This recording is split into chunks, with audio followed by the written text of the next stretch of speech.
Hola, muy buenas noches para todas las personas que nos acompañan en este momento. Muchísimas gracias a todos y todas por todos los miércoles acompañarnos en este espacio que con mucho cariño ofertamos para ustedes. El día de hoy tenemos una charla muy particular, muy interesante y dos invitados pues muy interesantes también. Ellos son Carlos Arturo Rojas y David Navarro, quienes nos acompañarán en este espacio de una hora que tenemos todos los miércoles. Nuestra charla del día de hoy se llama Museografía de la materialidad a la virtualidad y viceversa. Mi nombre es Kelly Joana Acuña, del área de Educación y Públicos del equipo de museos de la Universidad Militar Nueva Granada. Y pues hoy conversaremos con estos dos invitados, quienes han generado un diálogo entre las artes gráficas, las artes visuales y plásticas, con la materialidad de discursos museográficos. Y pues que han logrado grandes resultados en términos narrativos, estéticos, experienciales y comunicativos con todos los públicos.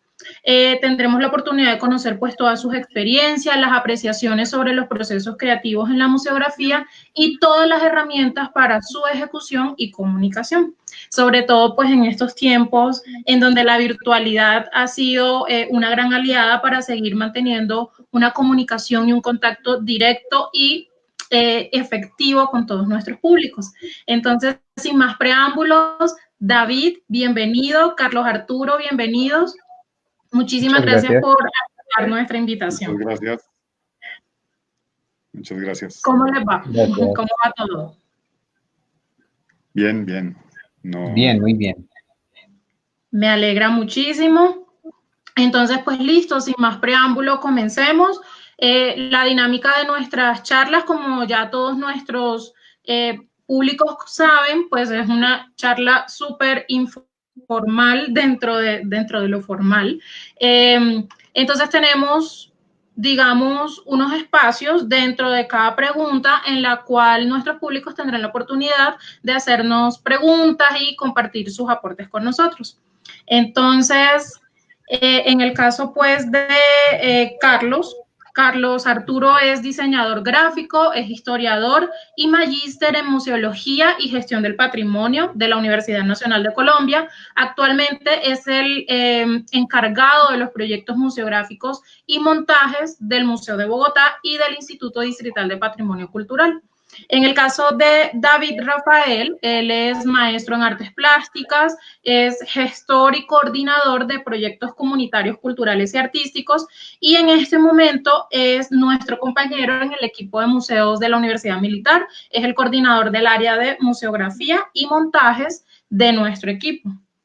Entonces, sin más preámbulo, con estos dos invitados, yo pienso que, al igual que yo, las personas que están conectadas, nos encantaría conocer sus experiencias en la museografía, cómo han conectado pues sus carreras de pregrado a los procesos museográficos. No sé si David quiere empezar. Bueno, buenas noches, muchas gracias.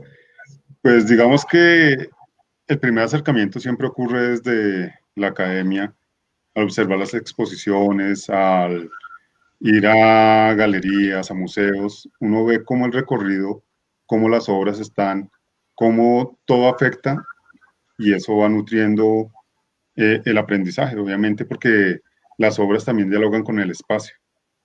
Entonces es importante la observación, obviamente el estudio que se le hace previo a lo que se va a exponer es fundamental para tener un buen diálogo espectador, espacio y obra.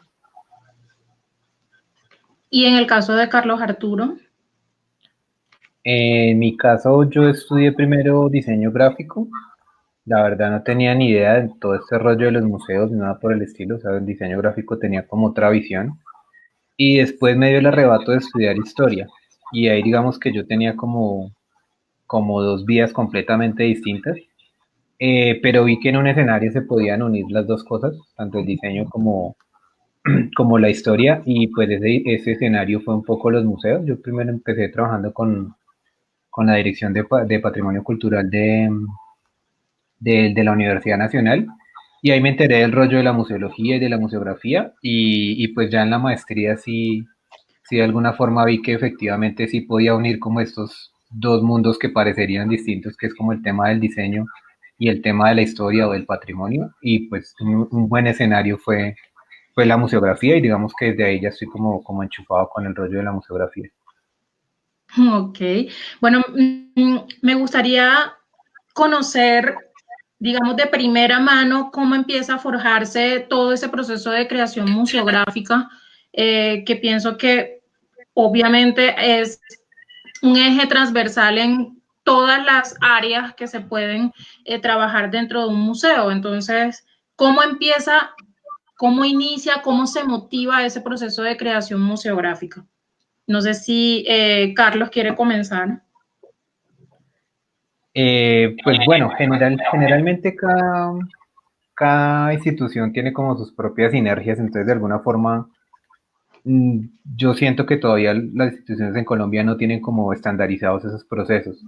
Entonces casi siempre uno como museógrafo tiene que llegar de alguna forma a complementar o a engranarse pues como en esas sinergias propias de las instituciones, porque lo que uno creería es que por ejemplo la curaduría viene siempre detrás de la museografía y una vez se acaba la curaduría arranca la museografía, pero pues por fortuna yo he estado pues en las instituciones en las que he estado siempre ha podido como existir una especie de paralelo en los procesos de curaduría y de museografía. Entonces la conceptualización misma de la exposición a veces se puede dar en diálogo con los curadores, digamos que no llega como el guión curatorial o el guión museológico ya listo, sino que de alguna forma se puede madurar el concepto desde el guión museológico y de alguna forma pues también plantearlo en el guión museográfico. Entonces digamos que ese diálogo entre áreas, que en algún momento una tercera área que entra siempre es educativa, entonces siempre es interesante como que lo mejor posible que todas las áreas estén andando en paralelo, pero pues obviamente pues teniendo en cuenta como cronogramas y todo este tipo de cosas, pero pues afortunadamente en las instituciones en las que he estado siempre he tenido como una relación muy estrecha con las áreas de curaduría. Y en el caso de David, ¿cómo empieza o cómo Eh, considera que empieza ese proceso? También estoy de acuerdo con Carlos, hay que unir las áreas, no puede uno simplemente montar y después informar y decir, hey, ya está montado. Hay que contar también con el artista, porque dependiendo del tipo de obra, va a cambiar el espacio, no es lo mismo una galería de 100 metros a una de 20 metros. Entonces el artista no puede traer todo lo mismo y querer juntarlo en un espacio reducido o ampliado o con diferentes tonos de luz. Pero es importante obviamente tener el guión, el concepto del artista y estar de acuerdo también con educativa, porque educativa ellos son los que van a hacer los recorridos, van a generar los textos adicionales. Entonces, cuando no hay un engranaje bien firme, pues empiezan como a verse cojos de tiempo o de la obra o a no dar bien el relato de lo que se está exponiendo. Entonces es importante ir todas las áreas de la mano. Claro, eso que dice David y que en su momento dijo Carlos es muy importante porque desafortunadamente aún en algunos espacios museales y en algunas galerías se pueden ver como justamente esos dilemas y esas tensiones entre las áreas de un museo que desafortunadamente repercute en unos procesos narrativos erróneos, unas mediaciones erradas también. Entonces, claro, es importante que se pueda generar esa comunicación y esos diálogos entre las diferentes áreas y no pues pretender como en tiempos pasados que el curador hacía todo y luego venían los subordinados, por decirlo de una manera fea, pero pues que así funcionaba, que eran entonces las otras áreas complementarias entre comillas, ¿no? Entonces ya afortunadamente considero que nuestra generación y generaciones anteriores han empezado a trabajar en esos cambios de paradigmas en donde definitivamente todas las áreas tienen que estar conectadas y tiene que haber una sinergia entre ellas. David, en tu caso que eres artista plástico, tu formación de base es artista plástico, ¿cómo se puede ver, digamos, esa influencia de los procesos artísticos, de esas técnicas plásticas, ya en términos museográficos? Digamos que uno por la carrera pasa por muchas áreas. Yo pasé por muchas porque me encantaban. Entonces lo mismo, No es lo mismo un cuadro que una escultura en cerámica, una escultura en hierro, una escultura en madera, cambia. Entonces hay que tener en cuenta los recorridos, cómo va el material, lo mismo si es pintura en acuarela, si es al óleo. La disposición de la luz es diferente porque la luz puede dañar los materiales. Entonces, al tener una formación como artista, se genera una sensibilidad también hacia la obra de otros. El respeto y la admiración también están ahí de paso, es importante eso. Y en el caso de Carlos, que es diseñador gráfico, está más del lado de las artes gráficas, pero que también está como toda esa influencia, por ejemplo, de teoría del color y de ciertos principios que son comunes en ambas, ¿no? Tanto en las artes gráficas como en las visuales y en las plásticas. Entonces, ¿cómo generas tú o cuál crees tú que es esa influencia que genera tu profesión de base y cómo afecta tu proceso como museógrafo? Pues es que digamos que el diseño gráfico su entrada en la museografía es, por así decirlo, reciente. Digamos que siempre la museografía fue terreno de arquitectos, de artistas plásticos. Y el diseño gráfico, creo que esa influencia que ha tenido en la museografía y que es cada vez más latente, se puede ver en algo muy, muy fuerte, y es el uso cada vez más protagónico de las tipografías. Entonces, digamos que siempre, pues para nosotros los diseñadores gráficos, el tema de la tipografía, incluso medio en tono de fetiche de lo que siente uno al poder manipular las tipografías y la plasticidad de la tipografía, siempre es una influencia. Digamos que obviamente ya en el papel, por ejemplo en el Museo de Bogotá, donde el equipo de museografía se divide entre museógrafos y diseñadores gráficos, entonces digamos que los museógrafos nos dedicamos más como al tema del diseño industrial, el diseño escenográfico, incluso el diseño arquitectónico, y los diseñadores gráficos efectivamente son los que tienen como esta tarea de paletas de color, paletas tipográficas, etcétera. Entonces digamos que lastimosamente me he despegado, por así decirlo, un poquito del tema de las tipografías. Pero creo que ese conocimiento de base, y que yo siento que casi que es exclusivo de los diseñadores gráficos, sobre las tipografías, la diagramación, las grullas, todo este tema de reticulación, que es muy específico del diseñador gráfico, creo que sí ha empezado a sentar como un precedente. Y obviamente digamos que los gráficos somos muy quisquillosos con esos temas en cuanto a la museografía. Ok. Bueno, en este momento ya tenemos personas conectadas. Muchos saludos nos están enviando. Rafael Robles nos envía un enorme saludo. Rafael, muchísimas gracias por conectarte. Y Natalia Cardona nos pregunta cuál es la diferencia entre museografía y museología. Entonces, Carlos, no sé si tú nos quieras colaborar con esta pregunta, en tu caso que estás en ambas, digamos, desde ambas disciplinas, y puedes tener una mirada completa sobre el tema. Pues bueno, es que obviamente en algún momento esos términos se traslapan, pero pues tal vez la museología yo la veo más como toda esta aspiración de ciencia de todo el funcionamiento general del museo. O sea, tanto desde el registro, la conservación, incluso el tema administrativo de gestión, por ejemplo, de negocio de un museo, que se tendría que ver como gestión de negocio, y no solamente pues como un sitio donde el Estado invierte plata, sino que también incluso pues produce. Entonces yo lo veo más como la museología, como toda esta ciencia de todo el funcionamiento y de la conceptualización del concepto museo, ¿sí? O sea, de cómo se madura ese concepto.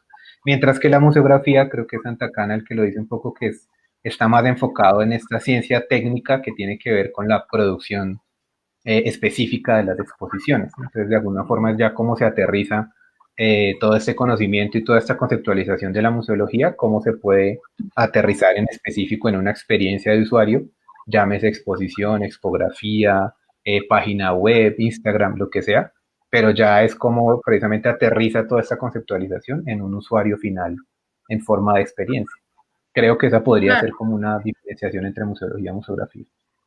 Sí, concuerdo contigo en esa definición en donde pues la museología son justamente con todas esas reflexiones y todos esos diálogos y tensiones que se pueden generar en términos conceptuales, en términos teóricos en torno a, pero también tiene una parte práctica. En el caso de la museografía, pues tenemos toda esa materialidad, digámoslo así, en donde ya se pueden ver, como tú mismo lo decías, aterrizados todos esos conceptos, todas esas reflexiones, todos esos consensos, disensos, diálogos, tensiones que se pueden generar en relación a ese tema. Me gustaría quizás saber cuál es el mayor reto que tiene un museógrafo en estos momentos.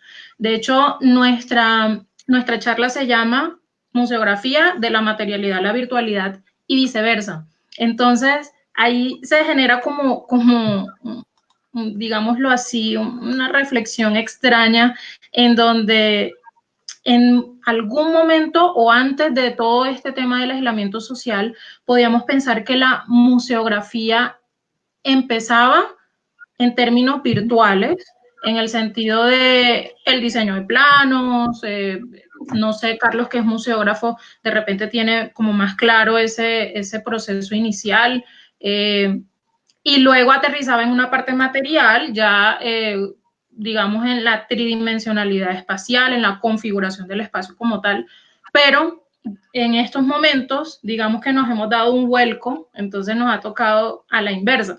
Me pregunto cómo ha sido ese proceso y cuál ha sido el mayor reto que desde la museografía se ha tenido que afrontar. No sé si David quiere comenzar. Bueno, pues obviamente la pandemia a todos nos cogió por sorpresa. El cierre de los espacios físicos por obligación fue algo que hizo un cambio total, Lo principal, obviamente, mantener a los artistas en contacto, mantener el interés de los públicos, o tenernos que mudar de lo físico a la virtualidad.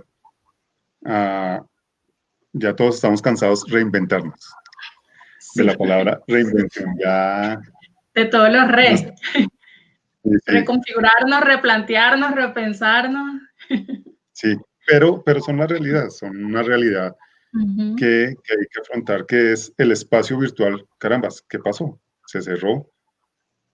Entonces, ¿qué podemos hacer? ¿Nos cruzamos de brazos? No, tenemos que ver cómo mantenemos a estos públicos interesados y generamos nuevos públicos, aparte de eso, sin descuidar también al artista, para que pueda, una vez que se reabran los espacios, volver a ocupar su lugar. Pero también ocupando, digamos, ahorita en el Facebook y en las plataformas de museos, está exponiendo Luisa Franco, también su obra. También hay varios artistas, también está el recorrido de los artistas que han pasado. Entonces tratamos de mantener también ese diálogo con los artistas, que ha sido difícil, sí, pero ahí vamos. Carlos. Pues yo creo que más que reto, yo creo que esto lo que, pues en general, lo que mostró fue muchas falencias que tenían los museos en el tema virtual. Y yo creo que esto es como una buena oportunidad para que los museos, no solo la museografía, sino los museos en general, se bajen un poquito de ese trono en el que hemos estado, de que somos todavía como la alta cultura y que somos como los guardianes del patrimonio y el conocimiento. Y se empiecen a aterrizar a que el museo también se puede codear con youtubers, con influencers, con Instagram, con TikTok, con todo. O sea, como que el museo ya tiene que aterrizar a que dejó muy descuidada la virtualidad precisamente por andar un poco, uno con el fetiche del objeto, ¿cierto? De que el museo solamente muestra objetos viejos. Y pues si ya no podía mostrar los objetos viejos, entonces, ¿de qué iba a hablar el museo? Entonces yo creo que es una buena oportunidad para que el museo aterrizara. Si uno mira, por ejemplo, los canales de YouTube del Reina Sofía o del Louvre, incluso de grandes museos, eran canales de YouTube muy descuidados para los estándares, por ejemplo, de cómo se mueve YouTube en términos de influenciar audiencias. Entonces, digamos que es una muy buena oportunidad para que los museos se den cuenta, pues, que sí, que tienen colecciones, que las tienen que conservar, que comunicar, etcétera, todo lo que decía la antigua definición de museo del ICOM, pero pues que de alguna forma ya se tiene que repensar el museo, no solo para la virtualidad, sino pues también para comunicarse con la gente pues a través de lo más fácil. Digamos que los museos nunca han tenido, por ejemplo, presencia en la televisión, y pasó la edad de la televisión y nunca pasó nada con los museos en televisión, más allá de los programas de Marta Traba por allá en los 80, pero en los 70, perdón, pero digamos que pues ahora tienen los museos la oportunidad de comunicarse a través del celular que uno lo tiene en el bolsillo. Entonces sí tendría que verse como a través de la museografía, precisamente como ciencia aplicada de alguna forma de la museología, cómo se llega a esas audiencias lo más cercano posible, y bajándose pues sí de la torre de marfil blanca que ya no más. Sí, bueno, creo que todavía no estamos tarde para de repente hacer presencia en los medios televisivos. Creo que no sé si el término es el apropiado, pero muy a pesar de que las redes sociales virtuales están, digamos, en boga, y que todo este tema y este boom virtual también lo está, pues la televisión creo que de alguna manera no ha perdido vigencia. Entonces yo no hablaría en tiempo pasado. Creo que hablando de los precisamente podemos repracticar o reformular nuevas maneras de hacer presencia en unos medios también diferentes a los medios digitales, porque creo que tampoco nos podemos enfocar en que la única conexión que podemos tener con los públicos luego de la presencialidad sea solo lo digital. Creo que hay otros medios también que podemos pensarnos, y la televisión es uno de ellos. Bueno, hace un rato David mencionaba algo acerca de la convergencia y los diálogos que se tienen que generar entre las diferentes áreas del museo para que la museografía pueda tener éxito, por decirlo de alguna manera. Justamente sobre eso me gustaría saber cómo se generan esos diálogos, esas negociaciones. Para mí, trabajar en un museo en cualquiera de sus áreas, más que cualquier otra cosa, es ser un buen negociante y un buen mediador. Entonces, ¿cuál consideran ustedes que es como ese principal reto que se tiene que, o ese principal obstáculo que se debe negociar entre las diferentes áreas del museo o de un colectivo en ese proceso de creación museográfica? No sé si David nos quiere iniciar respondiendo. Bueno, ahí es una cuestión de diálogo entre las áreas. Por lo general, cada área tiene un líder, entonces lo principal es con este líder. ¿Por qué? Porque si no, se puede volver teléfono roto y ahí sí es complicado. Ahí sí se pierde la idea, se extravía todo. Entonces, lo ideal es hacer una buena comunicación con el líder de cada área, plantear lo que se va a desarrollar, hacer obviamente el guión de construcción que se va a llevar, porque esa es la plataforma, es la guía que nos va a ayudar a que todos vayamos encaminados. Si no hay el diálogo con las áreas, porque puede pasar, uno, digamos, una vez se encuentra exposiciones que uno dice, pero ¿qué pasó aquí? O sea, la charla que me están dando tiene que ver con lo que estoy viendo. Entonces uno puede, como uno trabaja en el medio, pues uno puede ver que, uy, caramba, aquí como que hay roces, y eso es importante no tenerlos, obviamente. Y obviamente estar en concordancia con la dirección, con la coordinación de dicho museo, que también sepa, que no diga, uy, que ahora lo montaron y yo no sabía. Ajá. O sea que tú como museógrafo consideras que se puede ver, se puede notar en el resultado final cuando han habido esos conflictos que no se lograron solucionar durante el proceso. ¿Eso se alcanza a notar como museógrafo? Se alcanza a ver, se siente en la disposición, hasta el mismo espacio, como que dice, uy, caramba, algo pasó acá. Y no tiene que ver con la obra. Ajá. Porque hay obras que son complicadas, hay obras que a veces irrumpen en el espacio, pero se entiende que ese es su centro. Claro, cuando no hay un diálogo, cuando no hay un diálogo, se siente como que algo no coordina, algo no encaja, hay un engranaje que está suelto. Bueno, voy a decir algo así como en términos coloquiales. Entonces podríamos decir que la obra y el resultado final se carga de la energía o de la mala energía que se puede generar en un proceso museográfico. Sí, sí, se puede decir que sí, sin llegar al Feng Shui, ¿no? No vamos a, Sí, a llegar exacto. a Por eso términos dije, de lo voy Feng a Shui, decir no, como en términos coloquiales. Carlos, pero ¿tú sí, qué piensas? digamos, Sí, David, termina tu idea, perdón. sí, digamos, los recorridos a veces se siente que la persona de los recorridos no estaba en concordancia con el museógrafo y ahí hay una ruptura grandísima. Sí, ahí hay unos temas técnicos que desafortunadamente afectan todo el proceso y el resultado. Carlos, ¿tú qué piensas al respecto? Sí, yo creo que lo que decía David al final es muy interesante, por ejemplo, en los recorridos. Uno como museógrafo debería poder camuflarse después en una visita guiada, obviamente que el guía no reconozca que uno es el museógrafo, y ver cómo el guía hace la interpretación de la museografía. Solamente si hay un cortocircuito ahí, uno se va a dar cuenta o que bien el guía tiene que hacer como peripecias para reinterpretar la museografía para comunicarla, o que efectivamente ese mensaje central, ese concepto central que venía desde curaduría, que se trabaja en museografía, y si nunca hubo como ese diálogo entre todas las áreas, precisamente en esa visita guiada o en esa guía, en esa mediación que hace el guía no llega al público. Entonces yo creo que uno sí tendría que hacer ese ejercicio.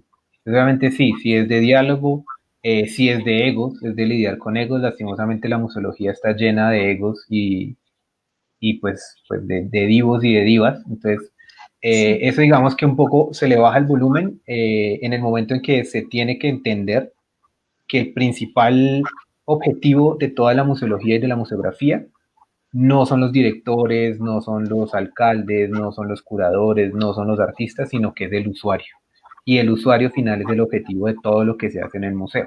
Entonces, independientemente que a uno le guste o que no le guste, o que el curador diga que este color sí y este no, en lo que se tiene que pensar al final es en el usuario, en la experiencia del usuario, la experiencia del usuario. Y eso es lo que tiene que estar ahí siempre, pues como el auriga que le decía al emperador romano que eres mortal, eres mortal, eres mortal. Entonces ahí tiene que alguien decirle siempre todo el tiempo, el usuario, el usuario, el usuario. Y de alguna forma eso es lo que puede bajar ese tono de esos egos que hay siempre en los museos de pues que esto es para mí y me gustó a mí. Y, y yo creo que un ejercicio bueno que puede hacer un museógrafo es eso, es intentar ver la museografía después, sobre todo en función de la mediación, porque a veces que uno se da cuenta qué tiene que hacer un mediador pues para precisamente comunicar ese mensaje que en algún momento, si no hubo cortocircuito, llega pleno al usuario, o que precisamente pues el mediador tiene que inventarse un nuevo mensaje porque nunca hubo esa comunicación entre áreas. Así es. En ese sentido, siguiendo tu idea, Carlos, ¿qué piensan ustedes de las museografías que se puedan hacer de manera co-creativa, de manera colaborativa con los públicos? ¿Cómo se puede dar ese proceso? Carlos. Bueno, para acá. No, dale ahí. Bueno, ya sería un montaje, como se denominaría, in situ. Es decir, ya es más entra a un juego con el público. Hay obras que entran con interactividad, se denomina, que se pueden mover, se pueden trasladar, y cada posicionamiento obviamente va a cambiar los recorridos, puede cambiar la forma de entrar a observar principalmente. Es un diálogo, no se da con frecuencia, obviamente por el tipo de piezas, tienen que ser diseñadas para este. Se puede generar un censo, de pronto un consenso virtual, aprovechando la virtualidad, para denominar como una votación de cómo quieren que se haga un montaje o demás. Pero sí es principalmente como in situ, o sea, sí he visto algunos que es acomodación, llegar y el público interactúa, mueve, denomina, transforma las obras. Y en el caso de Carlos, ¿qué considera sobre esos procesos co-creativos?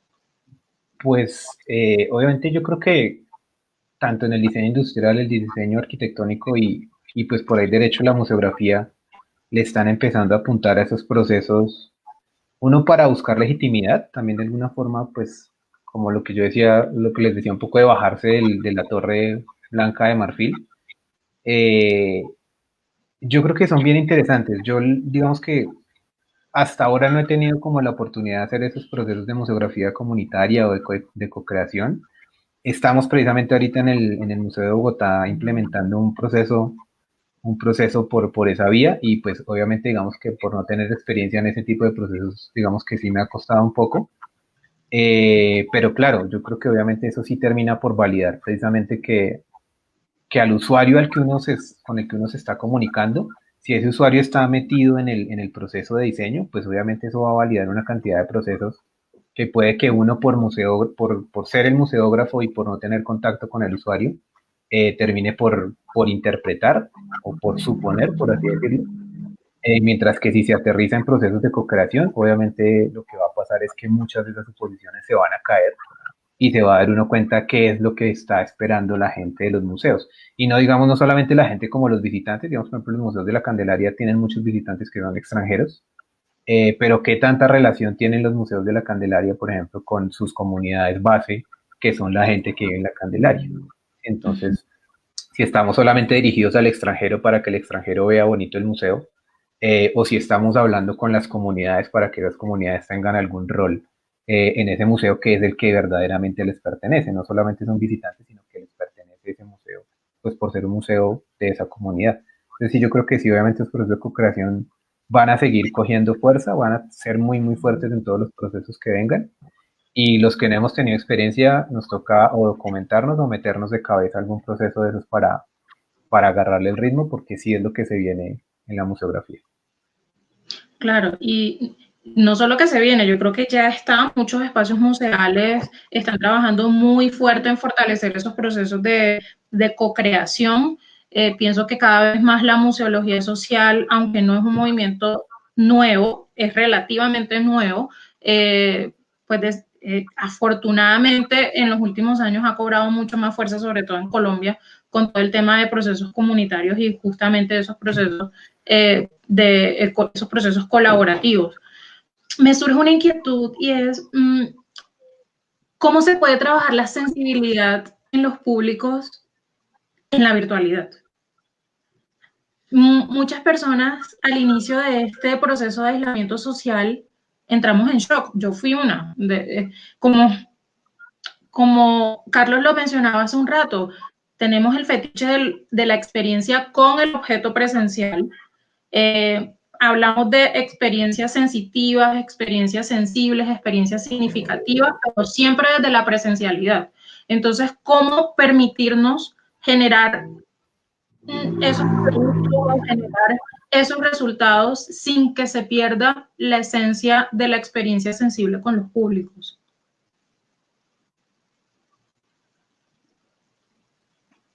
Lo siento, es una inquietud que me acabó de surgir. Sí está complicada.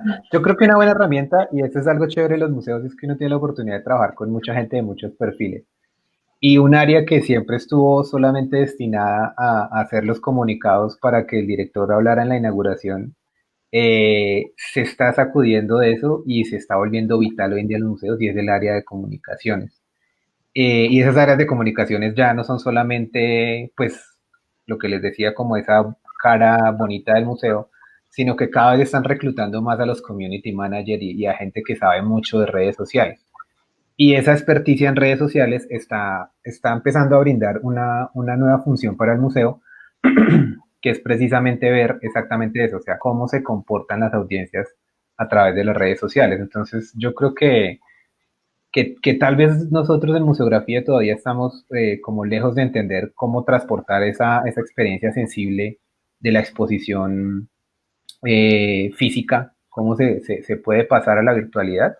Pero yo creo que si hay como un engranaje con los communities, si hay un engranaje con las áreas de comunicación, tal vez no se logre pasar esa misma experiencia sensible, pero de alguna forma sí lograr llevar el mismo mensaje o un mensaje por lo menos coherente de lo que se quería comunicar en la exposición física a lo que sería el mundo virtual.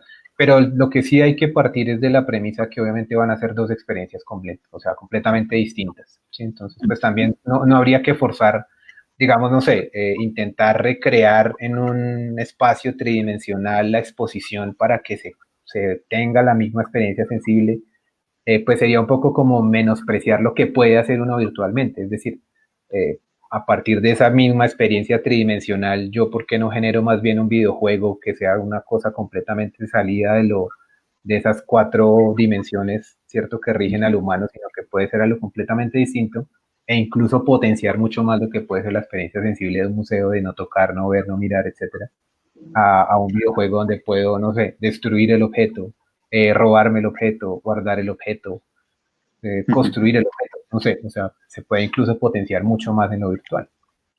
Claro, sí, acabas de decir algo clave y es que son dos experiencias completamente diferentes y considero a modo personal, pienso que lo importante ahí es tener los objetivos claros desde el principio, qué se busca con una experiencia y qué se busca con la otra, porque ahí es donde empieza a fallar de inicio el proceso. Si no se tiene claro qué es lo que se quiere buscar, aunque el objeto de estudio, el objeto de exposición o en este caso el objeto de creación museográfica sea el mismo, pues los medios evidentemente son diferentes y por supuesto que en ese sentido los resultados y los objetivos que se quieran lograr tienen que estar claros y son absolutamente distintos. En este momento, nuestros públicos están muy activos en el chat, entonces tenemos algunas preguntas y comentarios. Carmen Negrón nos dice, buenas noches, primeramente felicidades por la temática del encuentro. Mi consulta es la siguiente. ¿Cómo puede un museo integrarse a la normalidad digital si antes no manejaba ninguna o pocas herramientas virtuales? ¿Cuáles serían las más indicadas y qué estrategias? Y nos envía saludos desde Bolivia. Carmen, muchísimas gracias por conectarte y estar activa en redes. David, no sé si quieras ayudarnos con la pregunta que tiene Carmen. Bueno, al igual que lo comentaba Carlos, los museos no estábamos preparados para esto. O sea, se tenía una página, unos links, algunos videos en YouTube y no se tenía preparados. ¿Qué nos depara el futuro? Obviamente, el acercamiento a las redes sociales, el acercamiento a la virtualidad ya denota una falencia real que hay en los museos, que hay que salir del espacio. El espacio se mantiene, se tiene ahí porque igual es una colección, es un patrimonio, pero hay que acercarlo. La ventaja de la virtualidad es que se puede atravesar continentes, se puede llegar a cualquier público, no importa el idioma, ahí está. Pero no hay todavía la experticia, se requiere esas plataformas, generar las páginas directas, páginas muy dinámicas, que no sean acartonadas, que sean transversales a todos los públicos, que desde el abuelo lo pueda ver hasta el niño, que pueda interactuar muy bien. Entonces, es un proceso que ya empezó, que nos obligó a todos a empezarlo, pero ya empezó y no puede tener reversa. No podemos decir, se abrieron los museos, ya apaguemos el computador y volvamos otra vez al acartonamiento. No, esto ya tiene que ir de la mano los dos procesos, tanto el físico como el virtual. Tanto plantear las exposiciones virtuales como las que van a ir físicas.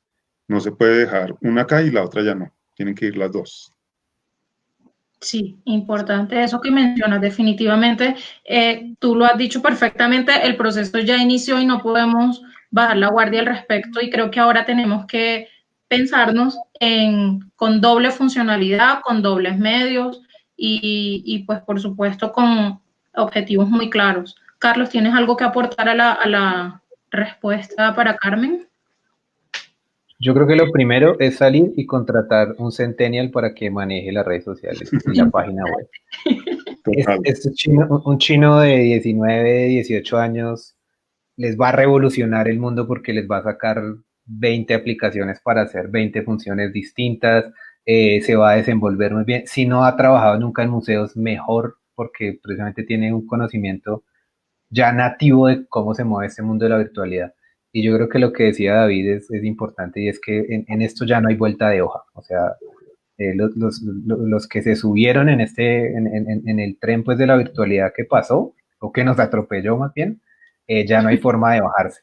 Y lo otro es que yo creo que las redes sociales también tienen algo, obviamente pues algo nos estarán cobrando por algún lado, pero yo creo que también tienen una forma y es que con muy pocos recursos se puede hacer mucho. Entonces, no sé, pagar una campaña publicitaria en televisión puede costar 300 millones de pesos, pero yo puedo hacer una campaña por redes sociales con 200.000 pesos y puedo tener una cantidad de impactos en redes sociales. Entonces, digamos que yo creo que también hay que aprovechar eso, obviamente, pues con todo el cuidado que ya sabemos que hay que tener en las redes sociales y todo el rollo.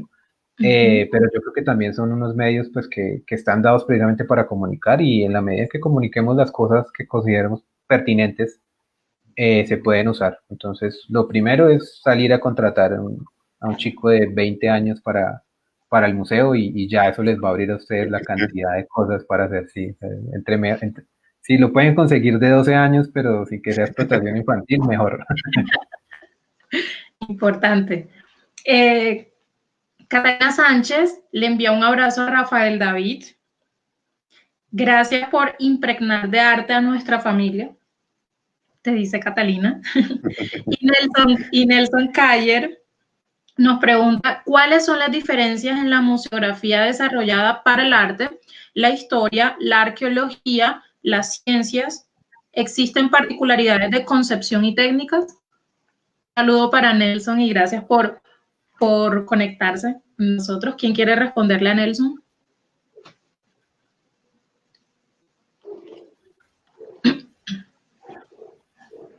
Pues yo nunca he tenido la experiencia, por ejemplo, de hacer museografía para arte, que yo creo que David sí tiene mucho más recorrido en ese tema.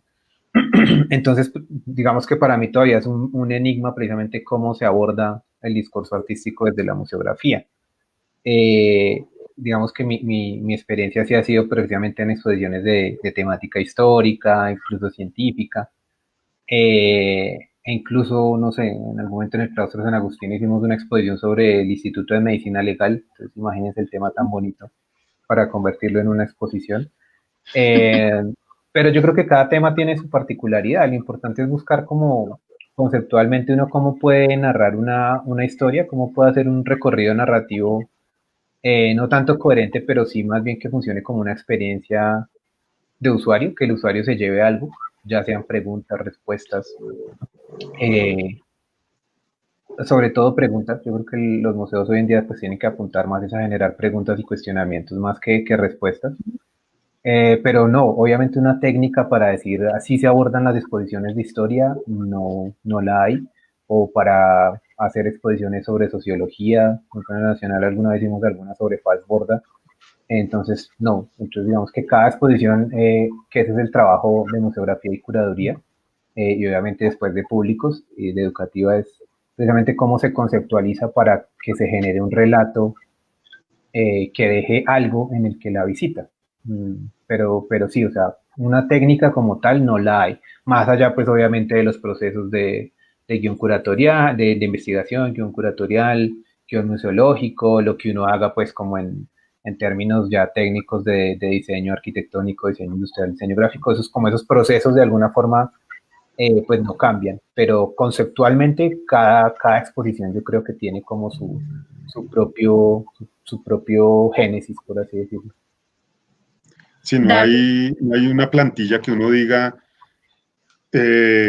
historia lo monto así, dibujo lo monto así, escultura lo monto así, no se puede. Inclusive si el artista vuelve a exponer, hay que rehacer todo y volverlo a hacer como si fuera la primera vez. Es decir, cada tema siempre va a ser la primera vez. No se puede explorar. Así la técnica sea la misma. Así tenga 5 dibujantes, cada dibujante tiene un estilo, tiene una forma, entonces va con su propio guión propio. Siempre se está creando, no hay esa fórmula mágica de la plantilla de yo monto siempre a esta altura. Digamos, el estándar dice que 1,40, pero si el cuadro es mucho más grande, más pequeño, o el artista dice, no, yo quiero que el público se agache. Entonces a nivel del piso. Entonces, siempre es un descubrimiento y es algo nuevo que se va generando. Ok. Museólogo UN Juan Carlos nos dice, así es, Carlos, debemos pensar el museo en primer lugar, pensando en su territorio y comunidades que lo rodean, pues se piensa primero para los otros, para los lejanos, olvidando relacionarnos con nuestro vecindario. Esto lo dijo en el contexto de tu comentario anterior acerca de que desafortunadamente todavía hay muchos espacios museales que trabajan para los extranjeros, para los turistas, y ignoran y dejan de lado las comunidades más cercanas, ¿no? Alicia Castillo, saludo desde la BNA INAT, Ciudad de México, y tiene una pregunta. ¿Cómo vincular el aprendizaje que se obtiene en los museos con los servicios informativos que ofrecen las bibliotecas? Muchísimas gracias, Alicia, por tu pregunta y por conectarte. Un saludo hasta México. ¿Quién quiere responderle a Alicia? Bueno, si quieren comienzo yo. Sí, digamos, uno dentro de los planteamientos que he realizado a la coordinación, a nuestra coordinadora Chávez, ha sido sacar los museos de los sitios que tenemos, poderlos llevar a otras facultades, bueno, para comunicarles al público. Los museos de la Universidad Militar están dentro del campus de la Universidad Militar. Muchos creerán que no tienen acceso, no, sí se pueden acceder, se tiene relación con la comunidad de la Sabana, pero también la propuesta es sacarlos de ahí. ¿Cómo los sacamos? Uno de los puntos de las universidades y de las comunidades también son las bibliotecas, poder llevar pequeñas muestras, poder interactuar allá con otros públicos, que el museo no esté simplemente estático en ese sitio, no, sino que se pueda también desplazar. Eso es fundamental. Y ahí se genera el diálogo con las bibliotecas. Hay bibliotecas públicas, hay bibliotecas privadas, hay bibliotecas de otras universidades. Simplemente es una cuestión de gestión, pero es importante que los museos suelten el espacio, porque si no se quedan ahí. Ahorita, hablando rápidamente de la virtualidad, he visto que muchos museos casi que desaparecieron, porque simplemente dijeron, no, entramos a cuarentena, bueno, también cerraron y sí, se fueron. Y no, el museo continúa, que nos trasladamos a la virtualidad, pero el museo continúa. Entonces, una vez que ya tengamos los espacios físicos, podemos continuar expandiéndonos a un diálogo con las bibliotecas, que son también un punto central de cultura. Así es. Carlos, ¿tienes algo que aportar a la respuesta para Alicia? En el sistema de patrimonio en museos de la Universidad Nacional, que fue una experiencia que duró más o menos unos 10 años, después murió ahí de a poquitos, pues por temas obviamente burocráticos y administrativos, se logró desarrollar un programa que se llamaba el programa Ida y Vuelta, y era pues coger exposiciones, digamos que de muy poco presupuesto, y nos las llevábamos los museógrafos o incluso el mismo director, así fuera en la carga del avión, en lancha, incluso alguna que otra vez, como fuera, a las bibliotecas de los municipios en Colombia. Entonces, digamos que se logró generar de alguna forma o articular a través de esos espacios de las bibliotecas una especie como de tejido territorial de la Universidad Nacional, moviendo esas exposiciones, que lo que les digo eran exposiciones muy básicas, muy económicas, por así decirlo, de producir y de montar, precisamente no sé, en una biblioteca en Guapi, en Quibdó, en Tumaco, en San Andrés.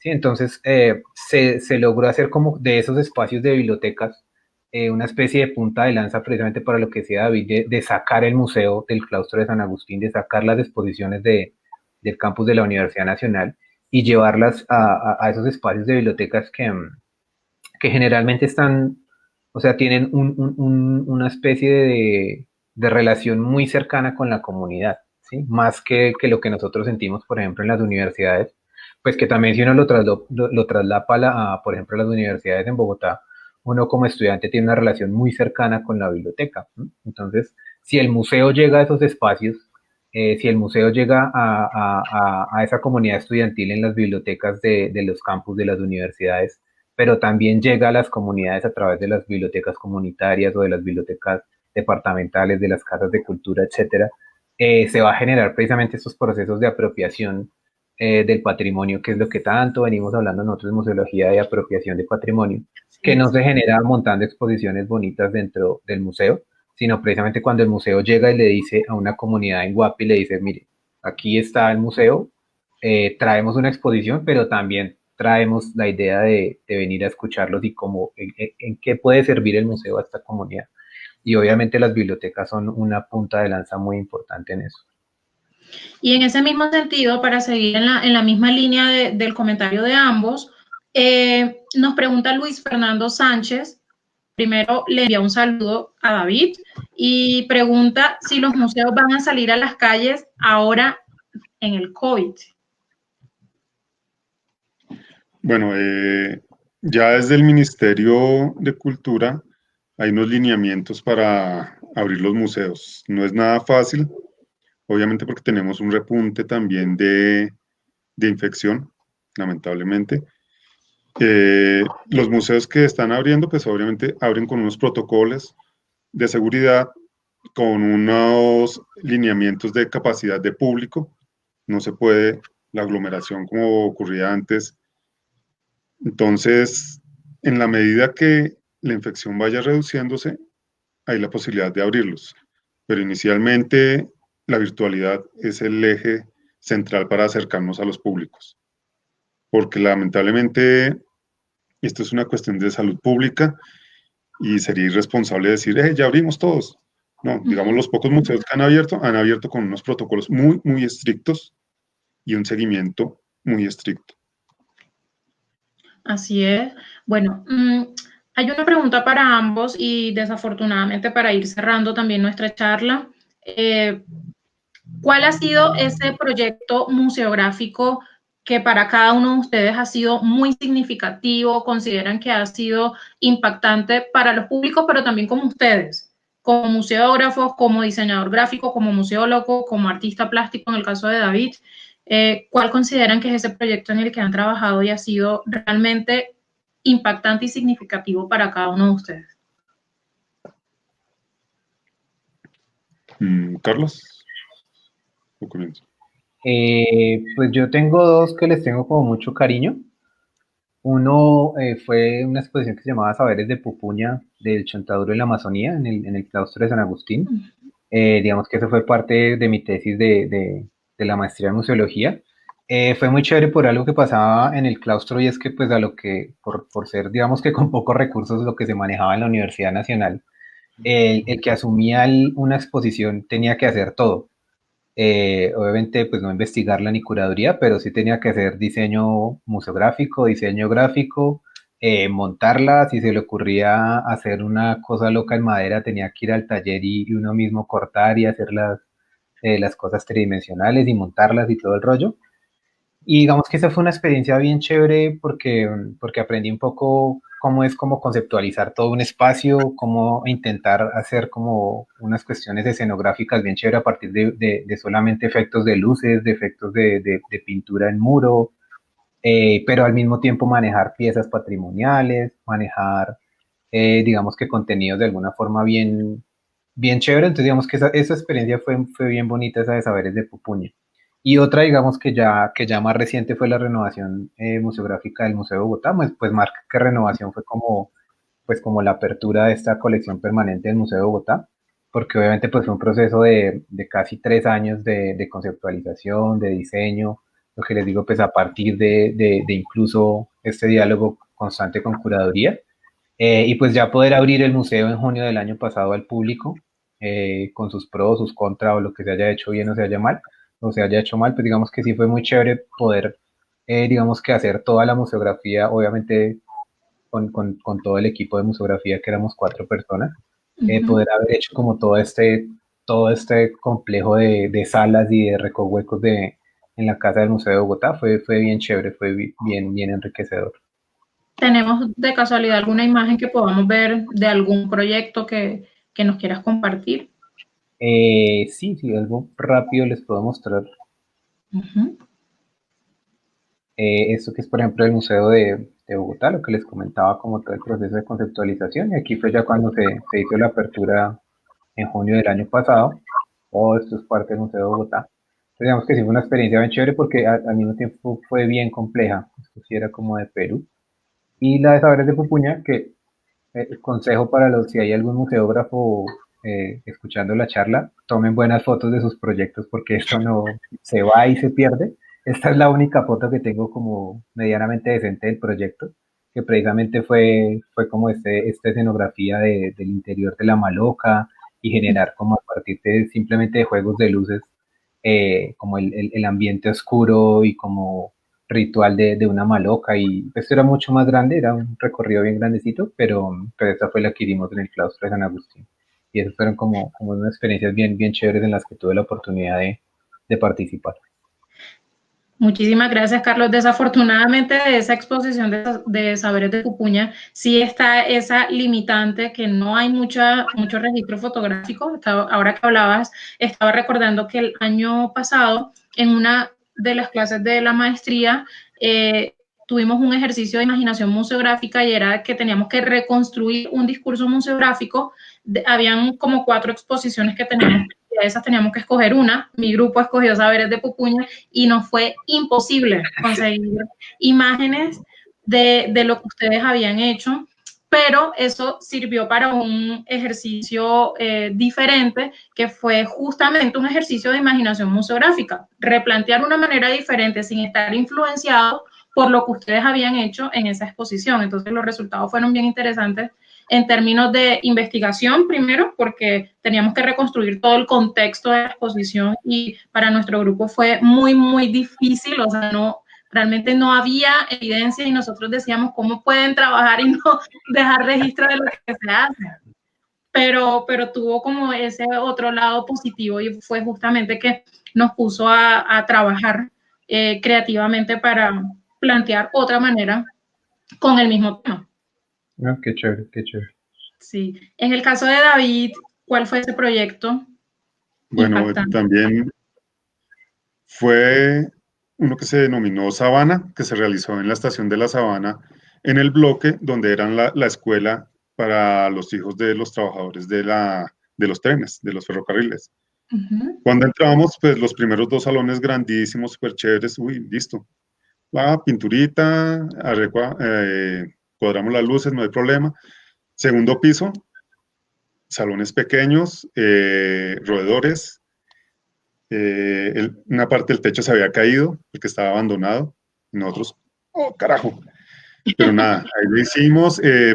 Los salones eran chiquitos, pero casualmente se adecuaban a los diálogos de cada artista. Entonces pudimos separarlos y en los grandes que se compartieran 2. Entonces fue una experiencia de overall, literalmente, muy chévere.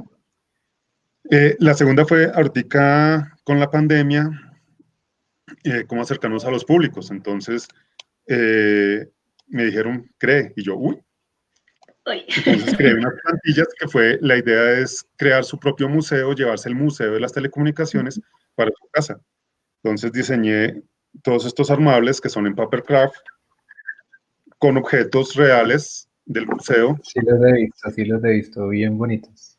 Sí. Entonces se pueden desarmar, se los pueden llevar, se los imprimen y son objetos reales del museo. El reto fue pues pasar algo tridimensional a algo bidimensional y que se pudiera armar. Tenemos el TV y este mismo... Esto es un gran ejemplo del proceso inverso, de virtualidad a materialidad.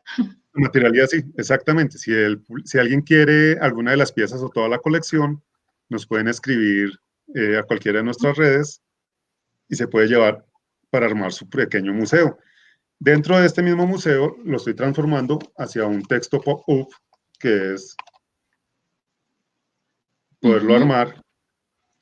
Aquí también se puede cambiar de canal. Bueno, acá están los programas de televisión. Esta es la primera cámara con la que Rojas Pinilla hizo su discurso inaugural de la televisión. Otra de las hojas son las colecciones de esculturas del museo que están en el campus. Entonces, este es un proyecto que más adelante va a salir. Entonces, también fue interesante como transformar ese museo y empezarlo a trabajar desde la virtualidad, pero también volverlo físico, que ha sido en lo que he estado trabajando. Sí, totalmente. Eso es un proyecto muy bonito, pues, bueno, David hace parte de nuestro equipo. Entonces, yo soy una de las afortunadas que puedo tener mi mini museo en casa. Sufrí mucho haciendo los armables y haciendo los videos para los armables, pero en realidad haciendo o teniendo esa experiencia donde uno se da cuenta el valor real de una experiencia a la distancia y cómo puede uno realmente acercar públicos. No, es muy difícil, pero no es imposible. Es una tarea de voluntad, es una tarea de gestión, como lo decían ustedes hace un rato, pero es un trabajo también de equipo, es un trabajo colaborativo.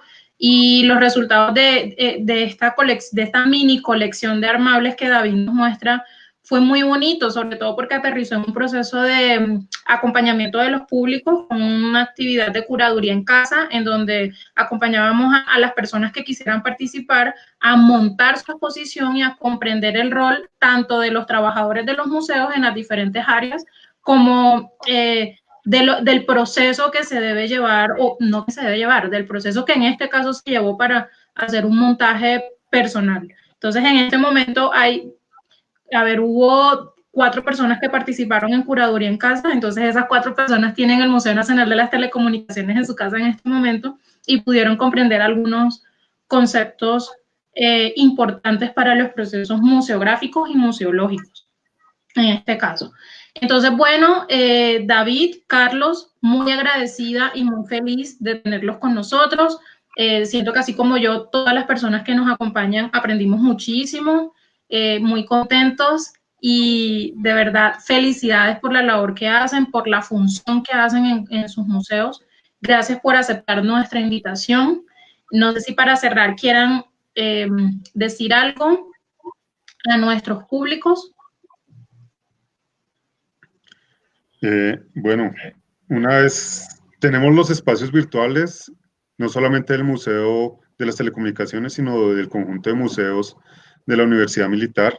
Acérquense, búsquenlos en las redes sociales, nos encuentran.